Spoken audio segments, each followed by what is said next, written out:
we don't have to spend a ton of time on this. I just feel like we need to point it out because of the pure amount of talent they have. The Broncos finished 13th in defensive DVOA last year.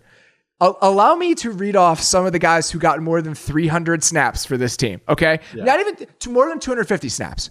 Michael Ojemudia had 852 snaps for this team last year. AJ Boye played 410 snaps for this team last year. Asang Bassi played 382 snaps. Devontae Bosby played 277 snaps at corner. We are flipping out the Michael Ojemudia, AJ Boye, Bassi, and Busby snaps for Kyle Fuller and Ronald Darby. And that's before we add Patrick Surtain to the mix. Yeah. And Von Miller is back. Yep. Decent, right? Like, seems like a couple guys there that are notable. And we didn't even mention Justin Simmons, like Mr. Chubb. Like, it's ridiculous. It's like, I actually was just laughing because I have the roster up right here. And then Michael Ojemudia is how I'm going. Is what I'm going with. I know. Okay. Well, you're so much better than I am. I'm just like, I just spit it out. It's like, however it comes across, hits my brain first. But with him, it's just like, that's what's hilarious is even on the roster, the depth chart, he's listed third. Yes. How many snaps he played last year.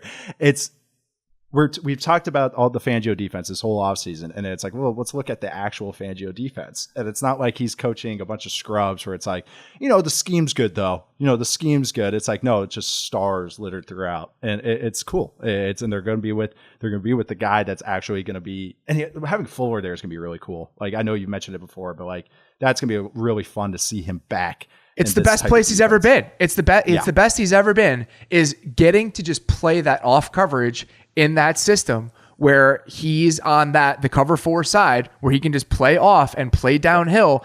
He might be the best player in the NFL.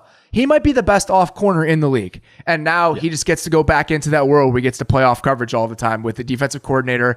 And he gets to go now with the head coach and the defensive coordinator at Donatel, who was his defensive backs coach in Chicago. Like there's no imagination required here. Sometimes with really, really, really talented units, you think, do they have the guy that can bring it all together?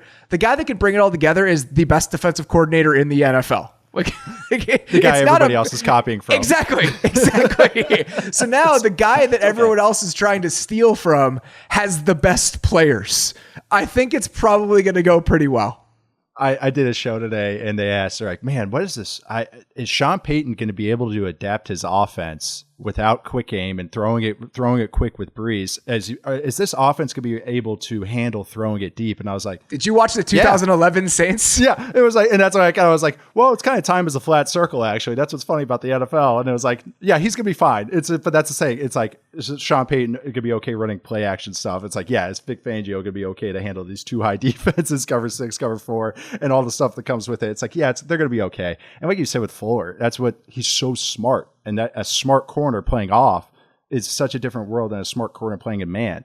Man, they teach man to corners that you sign off the street, off practice squad to play for a game.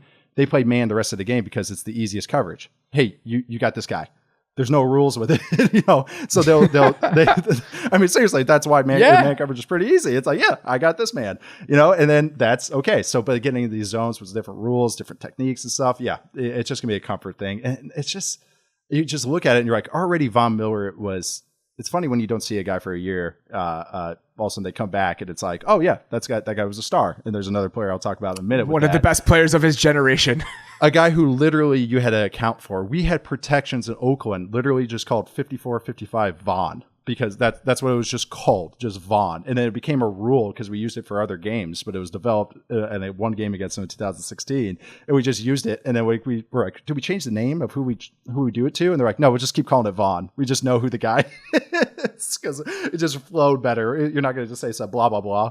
If it's 3 syllables, it doesn't come out as smooth. So that's Von Miller. That's only a couple of years ago, but I still, even if it's 90-80% of what he was, it's still a freaky dude. And that's not even including Bradley Chubb, who I've done a bad job even mentioning him enough because he's still a very good player as well. And the fact that he doesn't have to be the guy or they could both be 1A, 1B, that's scary in itself. You can rush forward with those two being there. And then Lindsey Jones' favorite, Shelby Harris. I'll be curious to see how the cornerback snaps end up shaking out. Obviously, Callahan will play in the slot, but at what point and in what role does Surtain get to play? Like, is he the fourth corner at the beginning? Is he I just don't know how those snaps are going to shake out. It's a good problem to have. Having too many corners in this current day and age, when if you want to play dime all the time, you just can. Like, that is a benefit, and it seems like this team just has a ton of malleability on the back end in the way that you want to, in the way you want to have it right now. Surtain goes to the Broncos. He's the fourth. If he went to the Cowboys, like everyone expected it to go, like he would be like, he's you're our best guy, corner, man. You're our guy, man. Like, hey, you got him one-on-one the entire game. that's what it would have been, or probably one side with Dan Quinn's defense. But it's same thing. He would have been the number one day he walked in. This time, now he gets to go with the best and learn from some really good, smart players. And he's already a smart player himself. That's magic. That's when magic happens, man.